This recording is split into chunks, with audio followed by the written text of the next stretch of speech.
Honourable Member for Vieux South.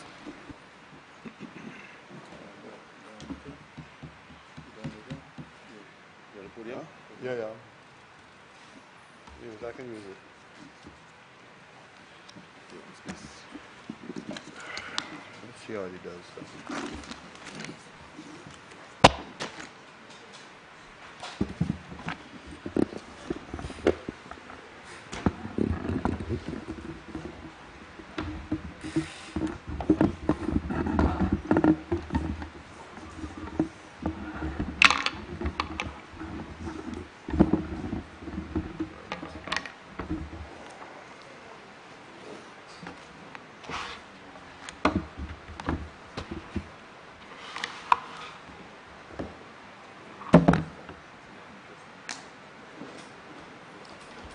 Thank you, Mr. Speaker.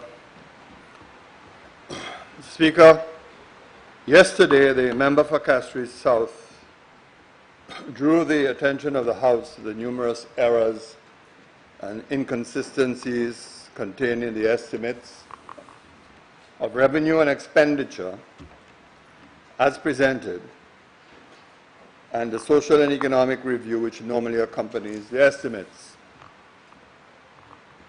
This was really unprecedented.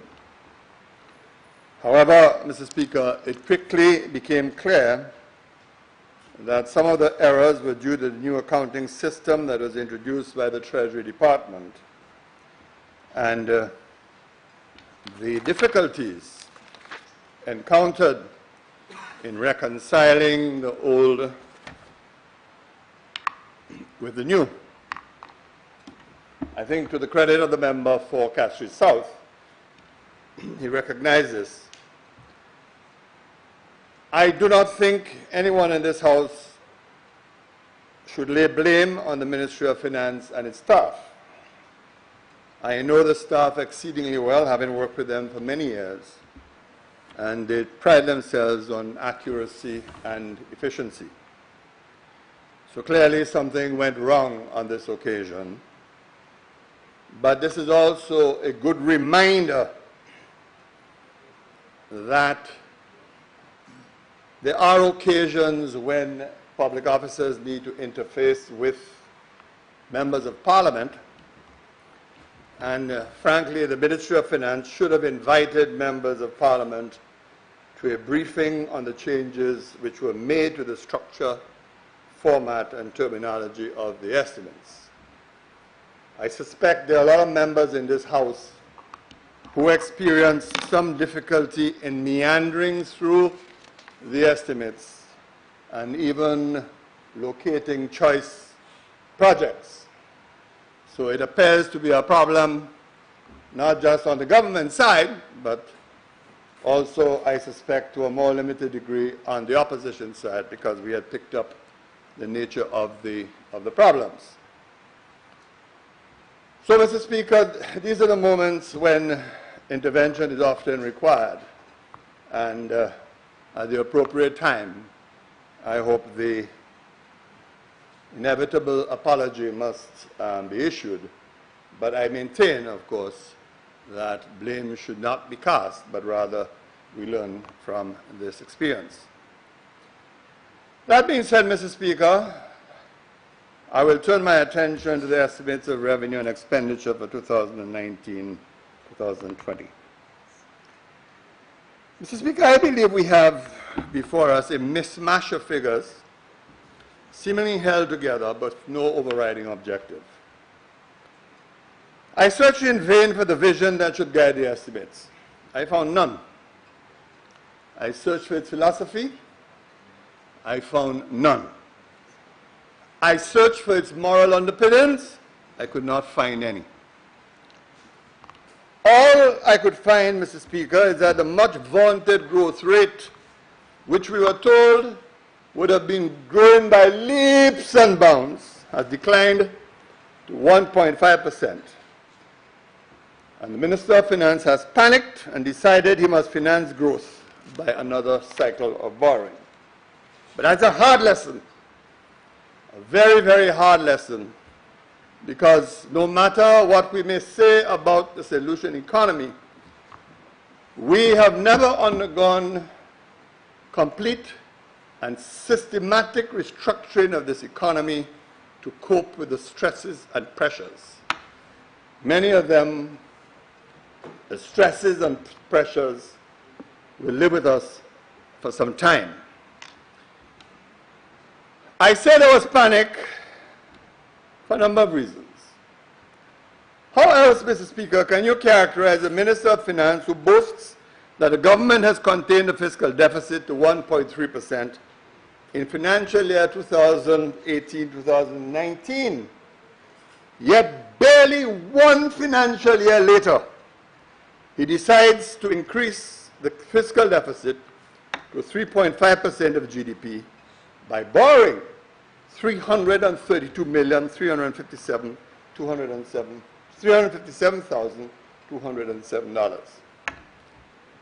What explains that sudden turnaround? And now you're going to rely on borrowing to see if you can turn around your fortunes in growth. Mr. Speaker, to sustain my arguments, I propose to make some cursory comments about the budget summary, which is before us, that has been presented to us, then examine some capital investment issues and choices, and I will end on the treatment meted out to my constituency, Vieux South.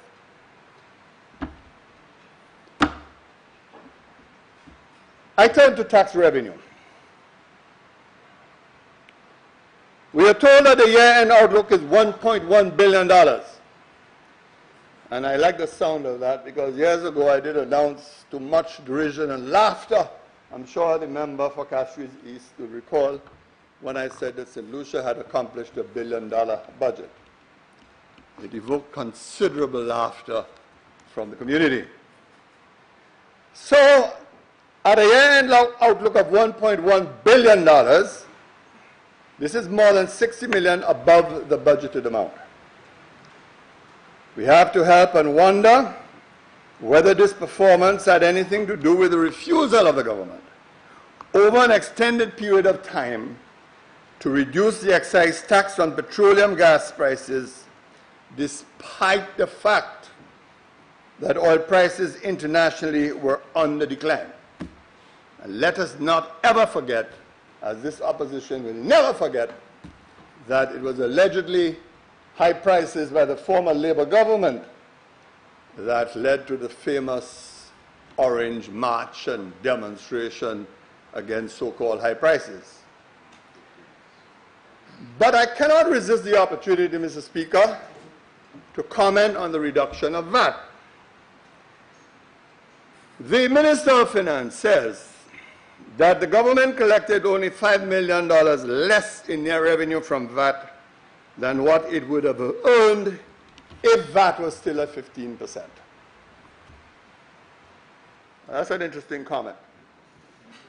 Interesting because, like some members here, I have been mystified by the complaints of consumers that they have seen no reduction in the price of items, especially food items in the supermarket, despite the reduced VAT. I have found this to be mystifying.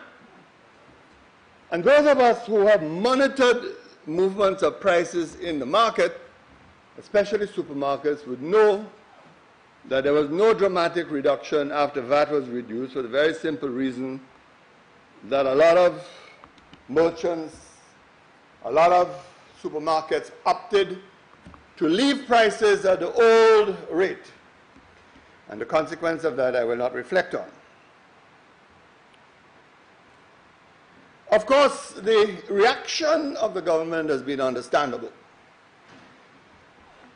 If VAT had not been reduced, consumers would be paying 2.5% more for items, so they should not complain. Let's give thanks to small mercies, because that's the benefit. But there's a story there. And those discerning persons who have to manage the economy would be well aware of it.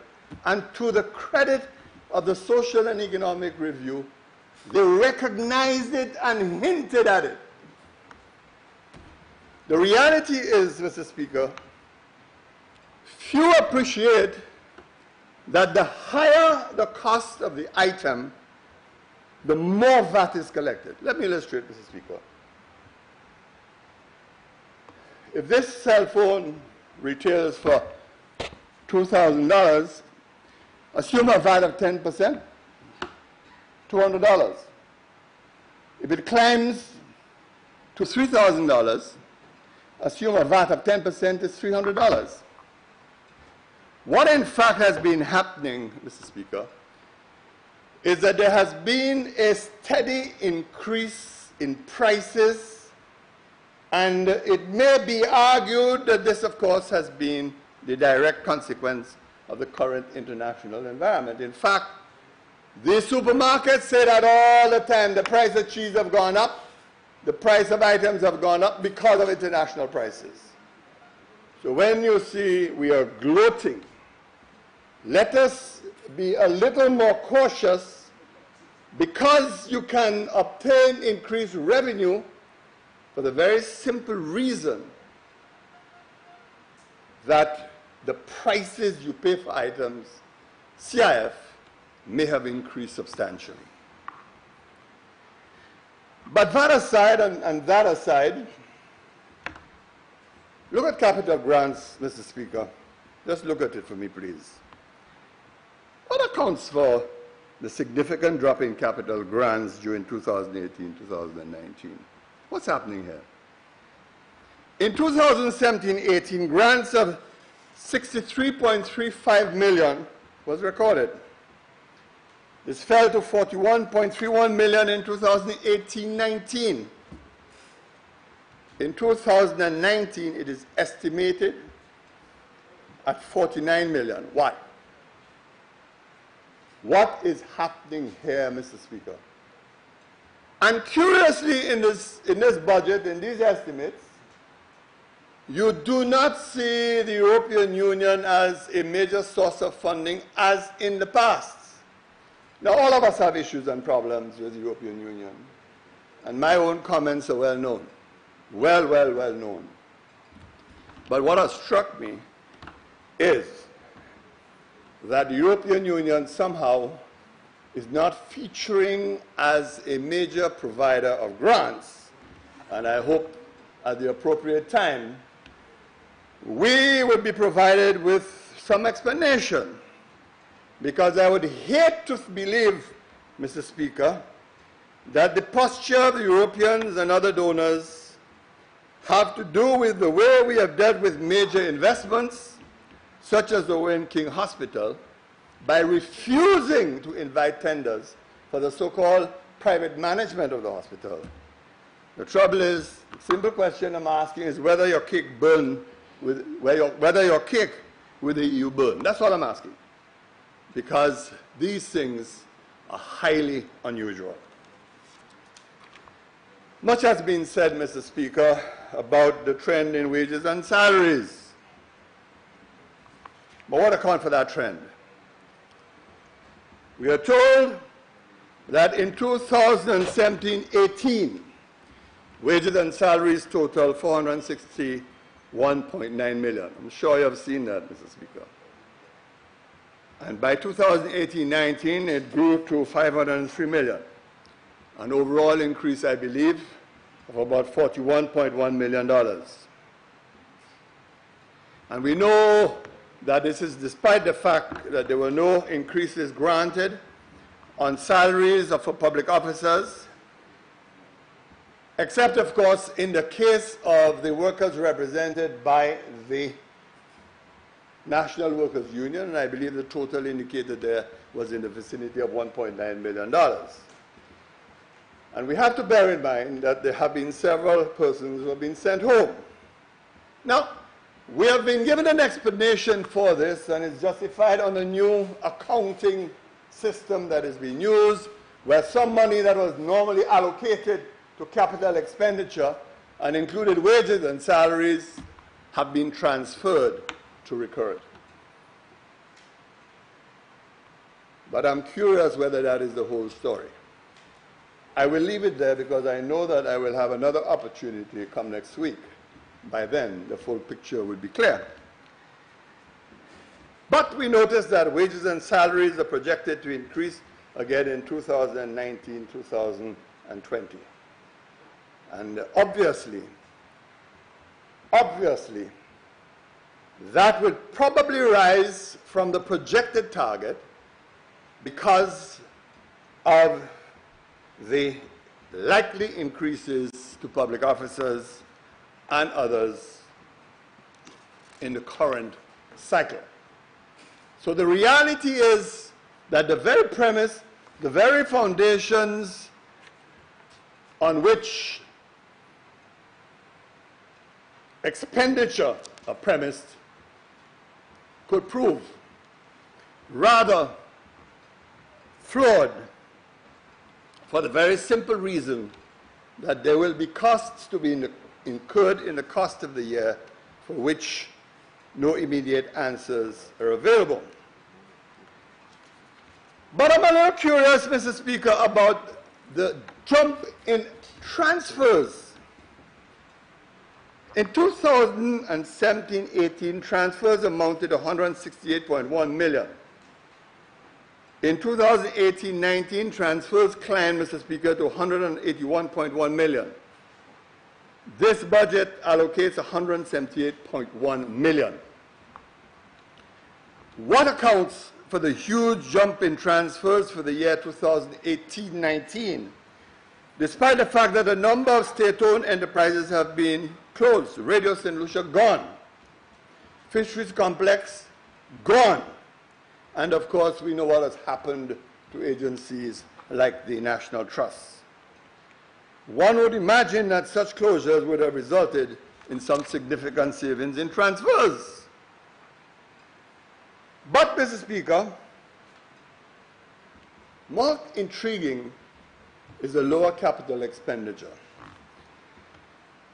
What accounts for the lower than budgeted capital expenditure?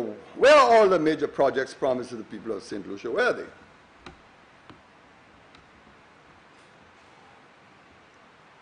And this is in the face of the low implementation on the capital of $103 million. The government budgets $246.7 million, more than full $100 million more for 2019 to 2020. Of course, we wait to see how this money will be spent. And I know that my colleagues here have raised the issue of what procurement practices will be utilized. We shall see. But take a look on the fiscal side. And what is intriguing is that the Social and Economic Review would devote 2 pages to unemployment figures, but nearly a whole chapter to the fiscal operations of the government. As if this is where the marketing effort should be. Why would a government which won an election on the promise of fiscal prudence propose an overall deficit of $189 million, or 3.5% of GDP? That amount is approximately 16.6% higher than the estimated revenue to be collected. During the last Labour administration, there was a demonstrable improvement in the fiscal accounts of central government, moving to 2.3% in 2015-16 from what had been inherited. An examination of the fiscal under the United Workers' Party, Mr. Speaker, does not make clear what the thinking behind the fiscal policies of the government really are. The fiscal policy seems at best confused. On one hand, closing many entities and creating unemployment, in the process, with no apparent or commensurate benefit, reduction in transfers on the fiscal side. Where is the clarity? Where is the direction? But the more intriguing question at the end of the day will be the examination of the financing, and that may reveal some challenges faced by the government, which at this stage, I guess, must be very hard to admit. Last fiscal year, the government of St. Lucia got approval from Parliament to raise $233 million in bonds and treasury bills. This year's budget summary shows that the government was only able to raise $120 million from the domestic and regional markets. And I recall that we had a very interesting debate in this chamber about what is happening to the regional market. But the question still remains, why the hesitancy? Could this be a sign that the markets are beginning to get weary of St. Lucia in the context of the economic management and scandals of this government? So the government turned to the domestic banking sector, borrowing approximately $39.8 million, a sector, generally speaking, that has been left alone in the past. So this year, the government proposes to borrow an additional $213 million in Treasury bills and bonds from the very same markets. If the markets were weary last year, what has changed that will cause institutional investors to alter their minds and to change their minds, especially in the face of a rapidly climbing debt-to-GDP ratio? So we note, Mr. Speaker, that external borrowing for 2019-2020 is set $119 million compared to $67.8 million. It will be interesting as those of us on this side watch the sources of these loans. What is clear, Mr. Speaker, is that every year the financing needs of this government increases. Every year. Last year they proposed to borrow a total of $300 million. Of that they raised $197 million, Mr. Speaker. This year they're going even bigger. They expect to borrow $332 million. You know, Mr. Speaker, as I reflect on this, I can't help but feeling that this is an Agulu Grand Fal budget. And for those, of course, for those who have difficulty in understanding Creole, it simply means unbridled greed. Unbridled greed, that's what it means, Mr. Speaker. Agulu Grand Fal. Did you ever have that when you were growing up? Okay. Very good.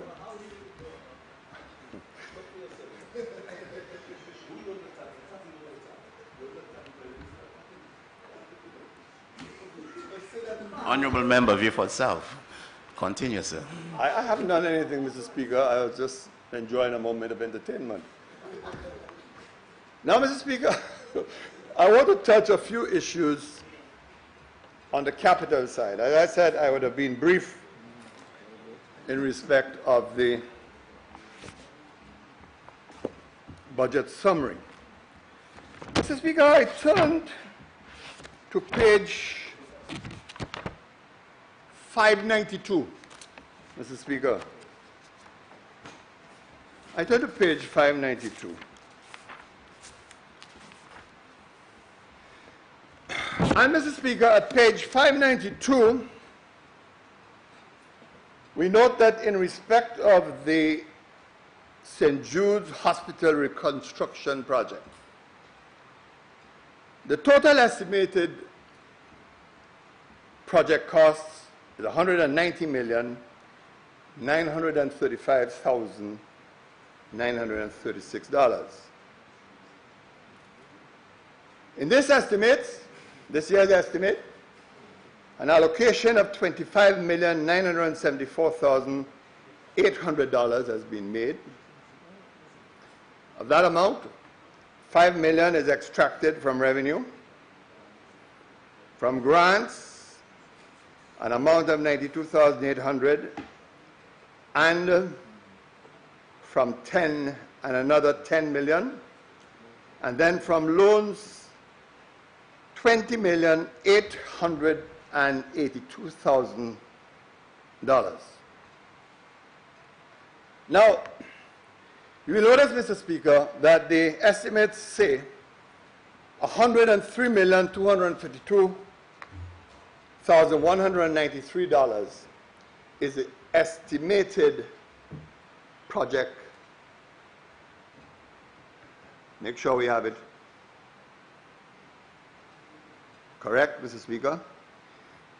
Estimated cumulative expenditure, $103,252,193. I guess bit by bit, the truth will come out. And the truth doesn't hide. There's something about it that when you least expect it, it jumps at you and it comes out. After all, Mr. Speaker, the public was told that 140 million had been spent by the Labour government. But notice in this budget, we see that the cumulative amount is 103,252,193. But more to the point, in this budget, an amount of $25,974,800 is allocated. Of this amount, as I said, and I repeat myself for clarity, $5 million is to be sourced from revenue, $29 million from the Republic of China and Taiwan, but I don't get it. I don't get it. And I hope we'll get the explanations. What is the total estimated cost of this so-called newing? What is it? What is the total estimated cost? And where does the PAJO financing come into the picture, if it comes in at all? Because from what I see here, it would appear that the allocation, total allocation of 25 million could not conceivably be the entire amount that is required. But I want to find out, and after all, I'm the parliamentary representative. I am the one who has been singled out for all kinds of accusations, commentary where the hospital is concerned. Never mind that I was in charge of a project that commenced by the predecessor Prime Minister with his staff. Never mind all of that. But I was targeted. I want to ask, where is the approval plan for the new wing? Why can't we see it? What's the problem? After all, we were accused of constructing a hospital with no approved plan.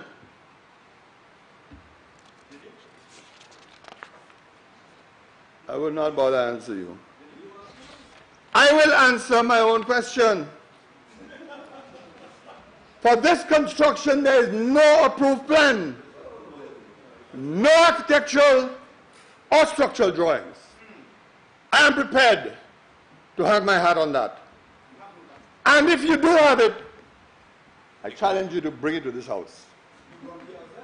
I challenge you to bring it to this house. No, gentlemen, peace. Peace be unto you. Peace be unto you. Peace be unto you. Why then commence excavation and no plan has been approved by the Development Control Authority? Why is the DCA complicit in this matter? Well, I don't know if that's the reason why they'll dissolve it, but I want to find out why they are complicit in this matter. But let me say to the minister who has responsibility for this hospital, the abuse of the citizens of Vieux must come to an end. The current works are being carried out and no notice of warning was issued to the nearby residents. None. For the last few days, heavy trucks have been going up and down the St. Jude Highway removing excavated material from the site. Yes, like never before. So too, the road to the hospital has been severely damaged like never before. The foundation of the homes in the area have been shaken. And I hope that there are no consequences from this, like never before. But, Mr. Speaker, the patience of my constituents is wearing thin. The treatment meted out to my constituents and indeed the people of the South over their right to health care has been cruel, degrading, and inhumane. And there's so much that the people of the South can bear. I say no more. No more. And yes, and you know the consequences, as my good friend next to you knows full well. That is why you see When he had a recent problem with the fisheries, there was a benign statement, gave the fishers access, which to his credit, he made sure he did, and promptly. And you listen, that's good for you. You listen.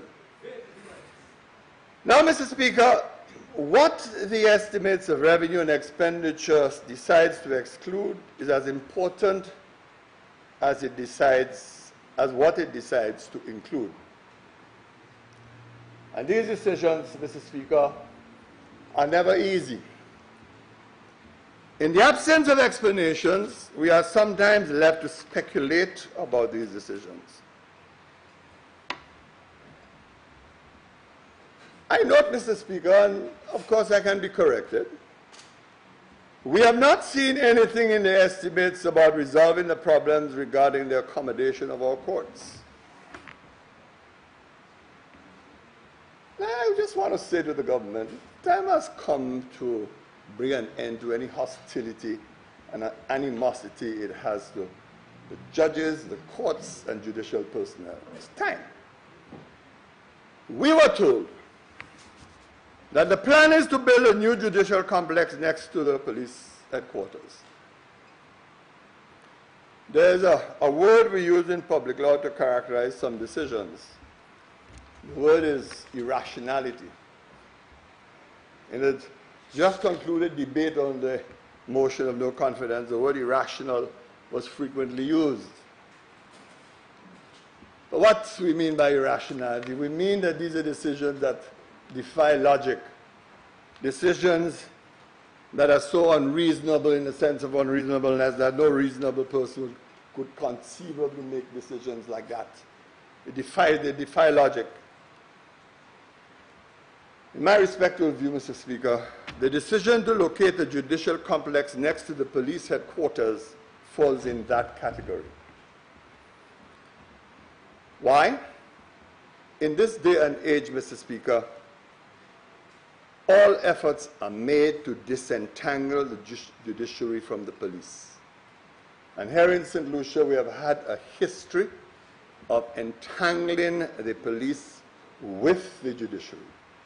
I am certain that as a former magistrate, you know full well what I'm referring to.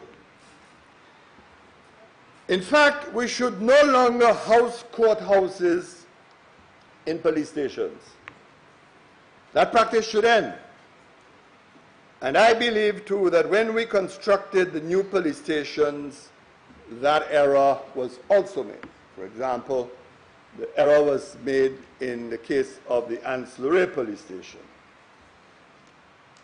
And what should have happened was that at some point a separate courthouse should have been constructed. Now, some people believe that this is a matter of resources, but it's not just a matter of resources. The simple fact is that there's a perception that there is between the judiciary and the police an alliance of cooperation, sympathy, such that the process of dispensing justice could become tainted. For that reason, judicial complexes are kept away from the compounds of police personnel. Because what you are seeking to do is to ensure that justice is transparent, it is open, that justice is pristine. I raise this, Mr. Speaker, to ask a simple question. What is so wrong with the site on the Millennium Highway selected by the former government and approved by the judiciary? What is so wrong with that site?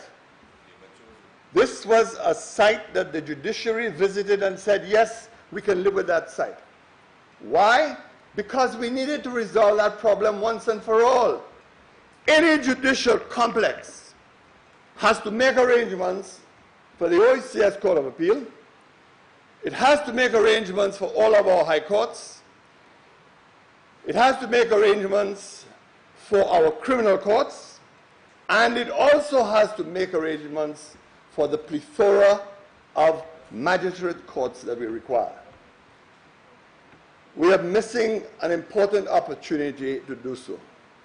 This psychology that any and everything that the former government did was wrong, therefore we will not do it because they don't deserve any credit, this kind of psychology has been shown not to work in the interest of the country. A site was identified. Lands were acquired. The judiciary said, yes, that is a suitable site. We have the space and we have the parking. Why on earth would we want to go and locate a court complex, a judicial complex, next to a police station with little room for expansion? Mr. Speaker, I searched in vain for the program of street lighting normally under the Ministry of Infrastructure. Well, the truth is, I do not know whether the Pajo scandal scared off the Minister of Finance. I don't know, and I'm not going to hazard any guess. But that's not what I'm talking about. I'm talking about street lighting for communities. And I hope when the Minister of Infrastructure addresses the House, he will make a definitive statement about this issue. Mr. Speaker, I'm bombarded by requests from my constituents for lamps in their communities. And I'm betting that I'm not the only one in this honorable House who has that problem. I raised the matter with the management of Lucelec and was told that a request for street lighting must be made to the Minister of Infrastructure. Now, curiously, when Lucelec staff in turn interact with constituents who are seeking lights, they tell the constituents that they must go to constituency representatives. I have repeatedly asked Lucelec to issue a statement to clarify its position because constituents believe that you do not wish to assist them to answer to their cries and in some cases to deal with issues of crime in their respective areas of livelihood because of poor lighting. This was never ever like this. In the past, representatives on both sides were assigned several lights for their constituencies, which, after discussion with Lucelec staff, would be located in the places of need. So the Ministry of Infrastructure would say that these are the number of lights made available to you, and then you proceed with Lucelec staff and to identify where the lights should go. Now, what has changed? Why a change in this approach? Why bureaucratize an approach that brought good results to all concerned? I don't know, and I hope that the Minister of Infrastructure would be prompted to clarify this position and clarify the policy. Imagine, Mr. Speaker, a person needs a lamp pole and a light in a particular vulnerable part of the community. You have to sit down, write a letter to the Minister of Infrastructure that a lamp pole is needed in that part to help us to deal with a crime situation. Then I guess the Ministry of Infrastructure will tell you, well, we're going to send on some staff to look at it, and then they will refer this to Lucelec. I mean, that can't be right. That cannot be right, that there should be a political issue over the distribution of poles and lamps in communities. Mr. Speaker, that being said, I want very briefly now to turn to the treatment of my community, my constituency, Vieux South. Mr. Speaker, there is perhaps no constituency in this country that understands the antics, the theater, and the character of the UWP administrations more than the Vieux South constituency. I don't think anybody can take the prize. Just consider the waves and waves, whether it is a new frontier, whether, of course, well, like Pearl of the Caribbean. It's the latest. What? Huh? D-Day, I'm glad you remember that. You must have been a young man. Were you in government at the time? I'm glad you remember that D-Day. Then you just look at all the factory shells that were constructed in Vieux South. So it is well known that the people of Vieux understands the fundamental character of the United Workers' Party. In these last 3 years, we have witnessed our fair share, and we know there is more to come. We have witnessed, immediately after an election, the swearing in Vieux South. And we all know what that message was supposed to send. Then, of course, I understand my good friends spoke about Ojo Labs this morning. I'm sorry I missed him, because I wanted to comment on that glorified call center. Then, Pearl of the Caribbean, DSH. And of course, there was Prince Charles' visit. And the funny thing is that the people of Vieux didn't even take on the Prince Charles' visit. Of course, Mr. Speaker, not even me as parliamentary representative was invited to greet Prince Charles in my constituency. I received an invitation just like every other constituent. And then the St. Jude Hospital saga. As I said, there's more to come. More of it later.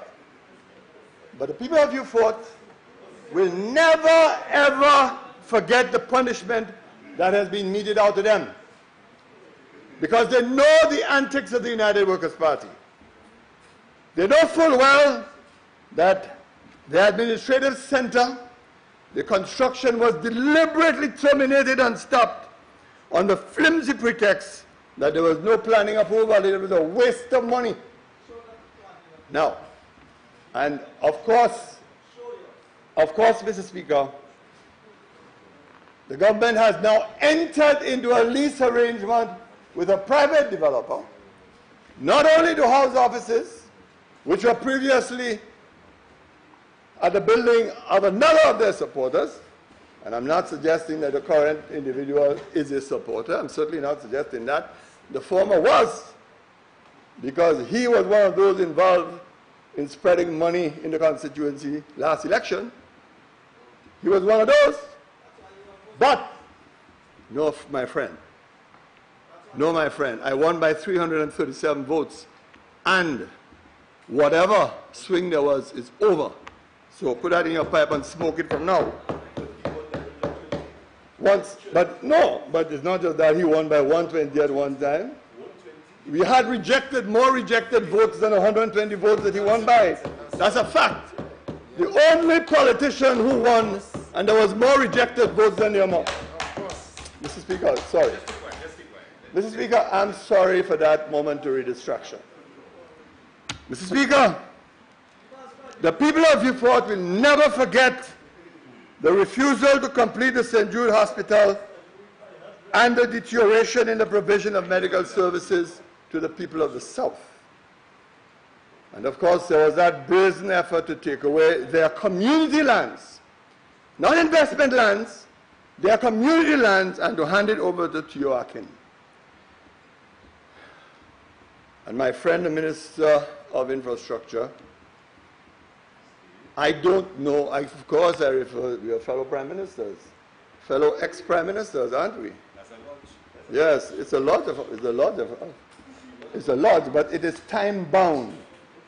It is only confined to a specific period in history. So you left the book for him and left it? It's confined to a specific period of history, Mr. Speaker. It doesn't go into the future. That being said, Mr. Speaker, gentlemen, the reality is, Mr. Speaker, that Vieux South receives few resources to repair community roads. And what is now facing the community is that all the roads that were constructed for the PROD program, these are now falling apart and are in urgent need of repair.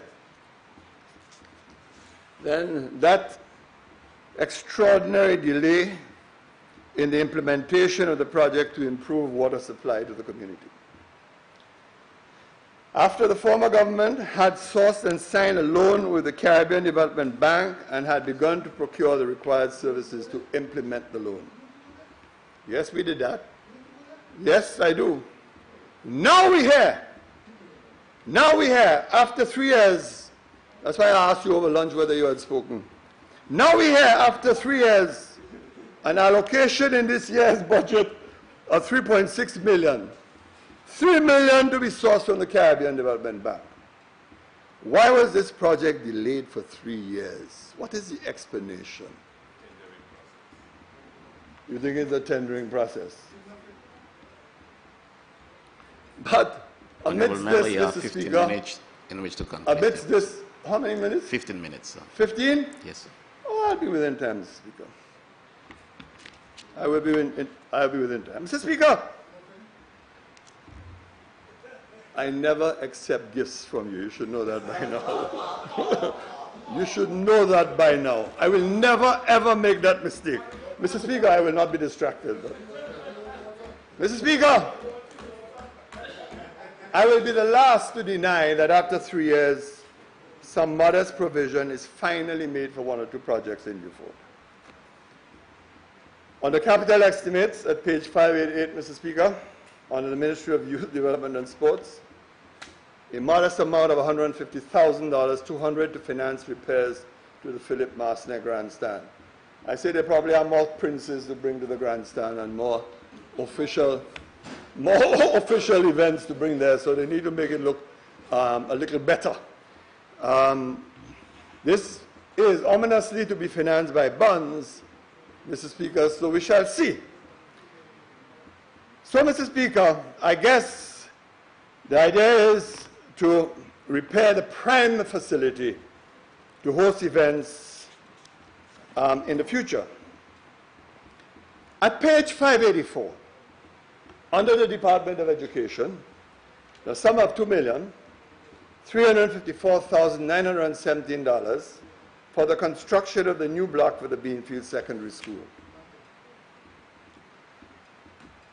I thank the parents of the Beanfield Secondary for the dignified pressure that was exerted on the minister to commit to the construction of this new block.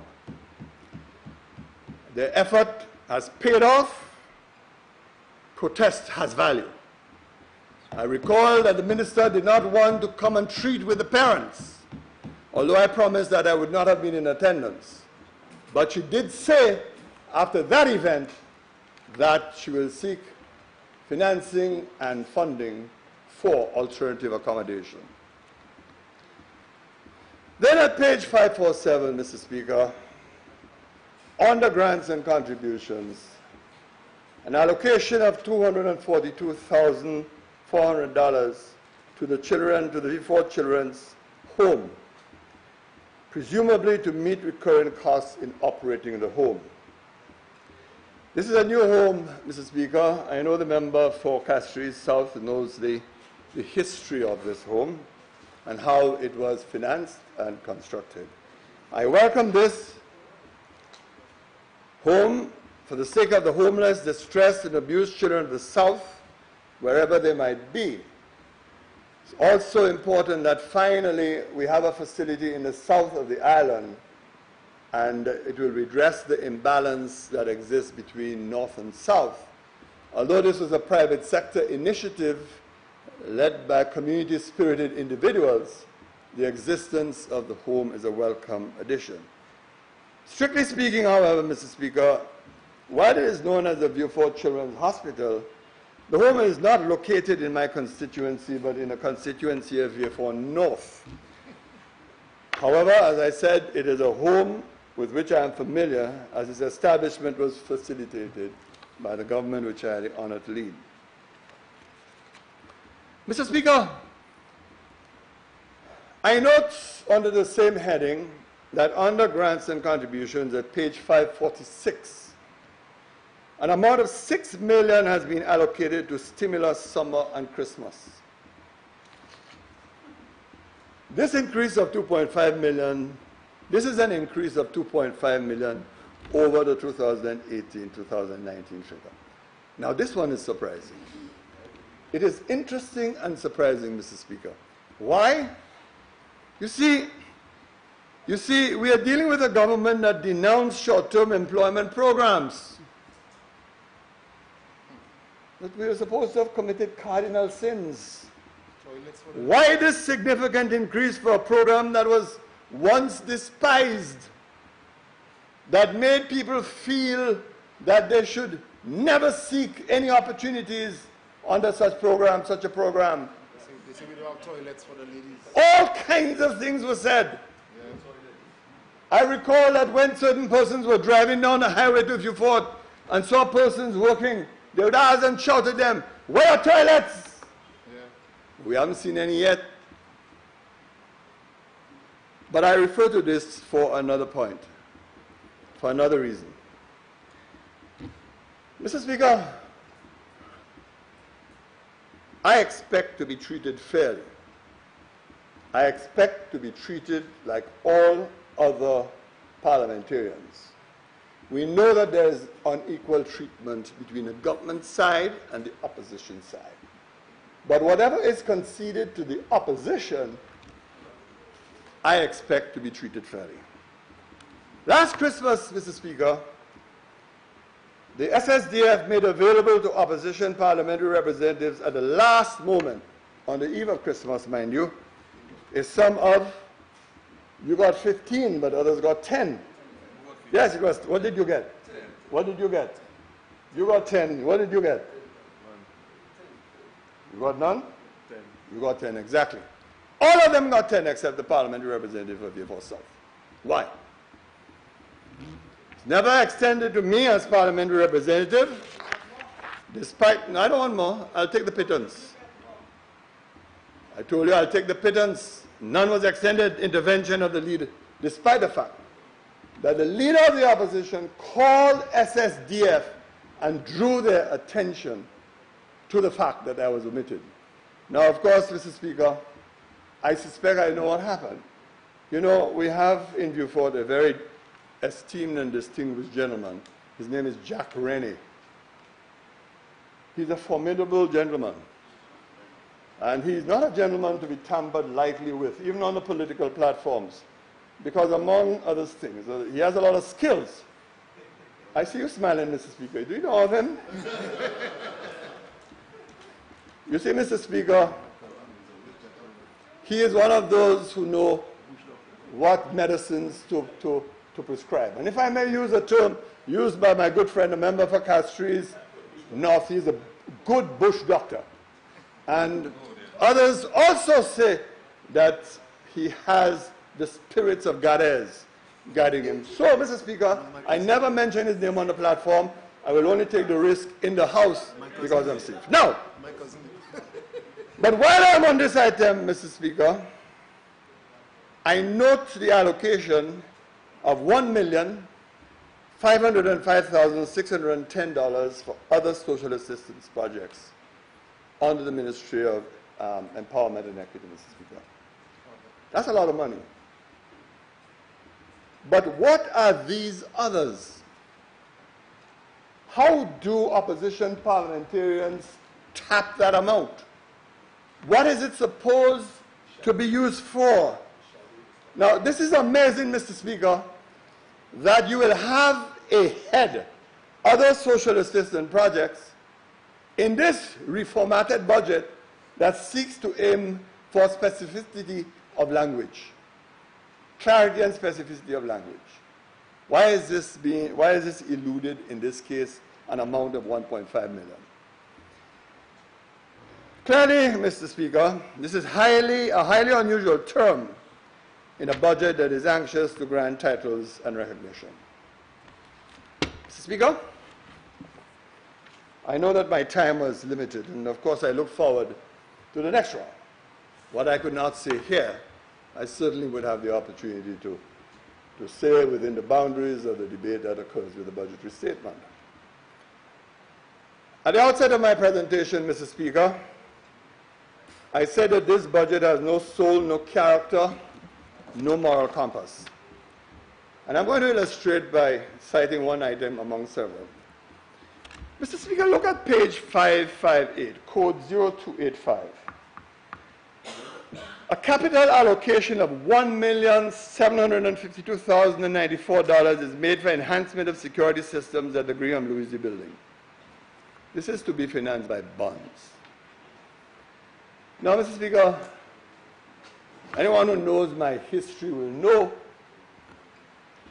that I do not, on principle, raise issues of personal security of prime ministers, even if I feel that there is abuse in respect of personal security matters. But this is different. You're talking of infrastructure. With this kind of money, it appears that the Graham-Louis building is being transformed into a fortress. Why? Why? I am not disputing that you may need enhanced security systems at the building, but an allocation of $1.7 million? Surely, Mr. Speaker, $1 million could have been allocated to security at the office of the Prime Minister, and the remaining $752,000 allocated to re-establishing the distress support fund to assist the poor people whose homes are destroyed by fire and like events. You could do that. And that's what I mean by no moral compass, because it would have sent a signal. So, Mr. Speaker, at the end of it all, I ask you, Mr. Speaker, what really is in this budget for the poor, the dispossessed, and the distressed? Mr. Speaker, when you see it, when you hear it, beckon me to join you to listen and to see. I thank you.